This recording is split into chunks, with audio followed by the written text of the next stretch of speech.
जिस दिन बारात गई, पहले बग्गी वाले पे हमला किया, फिर पुलिस ने बग्गी वाले को, क्योंकि उनके पास इन्फॉर्मेशन थी, एप्लीकेशन थी, उसको बुला दिया। बारात निकल गई, बारात के साथ झगड़ा करने का प्रयास किया। गांव में कहते हैं कि अगर कोई बाहर से आता है तो वो मेहमान होता है और उसका सम्मान भी होता है, और कहते हैं बेटी भी पूरे गांव की होती है।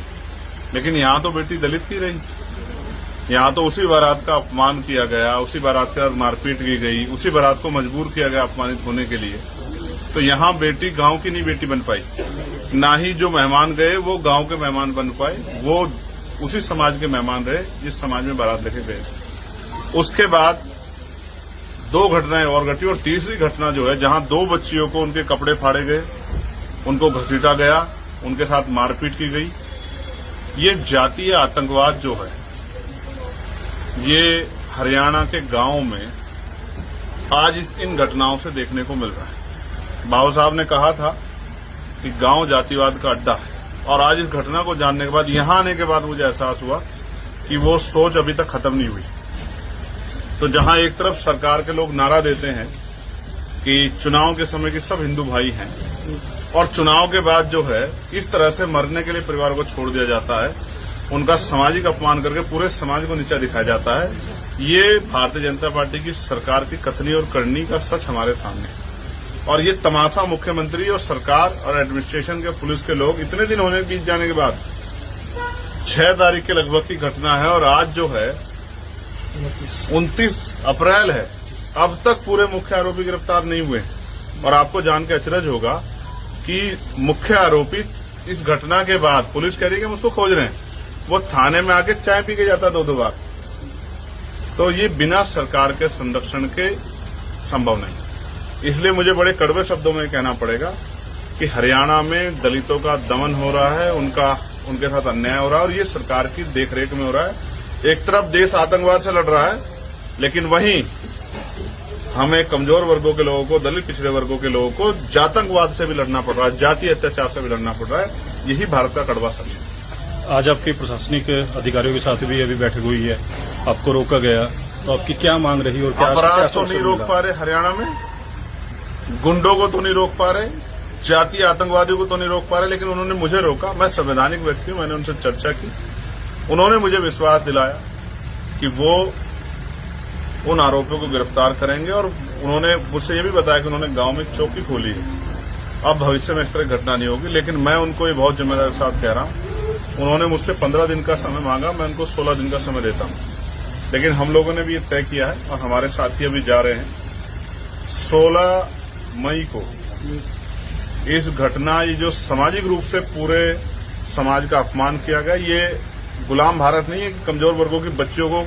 उनके कपड़े फाड़े जाएंगे और खींचा जाएगा और हम लोग बैठकर तमाशा देखेंगे।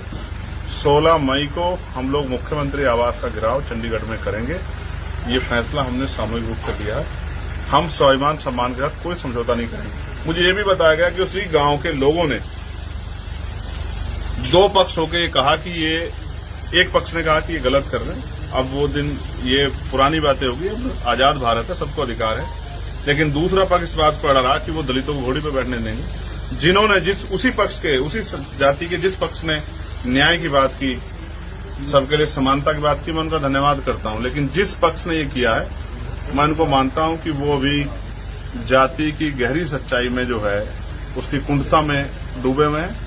ऐसे लोग समाज के लिए भी, प्रदेश और देश के लिए भी खतरनाक हैं, जो सिर्फ जाति के आधार पर किसी को नीचा दिखाना चाहते हैं। आप सांसद हैं, आपको घटनास्थल से जाने से रोका गया है, इसके पीछे क्या कारण मानते हैं? कारण सिर्फ यही है कि मेरे जाने से हमारे लोगों का मनोबल बढ़ेगा और आरोपियों का मनोबल कम होगा। उनके ऊपर ये प्रेशर आएगा कि दोबारा ऐसी घटना करोगे तो फिर आप पे कार्रवाई होगी, इसलिए मुझे रोका गया। यानी क्या कहना कि इसमें राजनीति भी की जा रही है? नहीं, राजनीति नहीं की जा रही, ये सरकार के संरक्षण में। और अधिकारी कहाँ किसके? अधिकार तो सरकार के है ना। अधिकारियों को आदेश किया गया है कि वहां गुंडे चले जाएं, अपराधी चले जाएं, लेकिन चंद्रशेखर नहीं जाना चाहिए।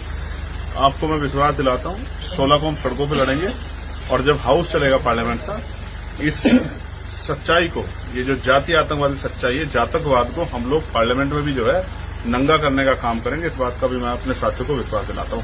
पार्लियामेंट में हम लोग जो है चीख के हरियाणा सरकार से पूछने का काम करेंगे, स्पीकर साहब के सामने, कि इस अन्याय के, इतने बड़े अन्याय पे सरकार चुप क्यों है, और मुझे अगर सरकार इस घटना में चुप है, जहां तक मैं समझता हूं शायद पीड़ित परिवार से कोई सरकार का नेता मिलने नहीं आया, तो ये इस बात का भी सबूत है कि ये भारतीय जनता पार्टी की देखरेख में हो रहा है। आपके अभी पीड़ित परिवार से भी बातचीत हुई है, तो क्या उनकी कोई विशेष मांग रही है? उनकी विशेष मांग सिर्फ न्याय की है।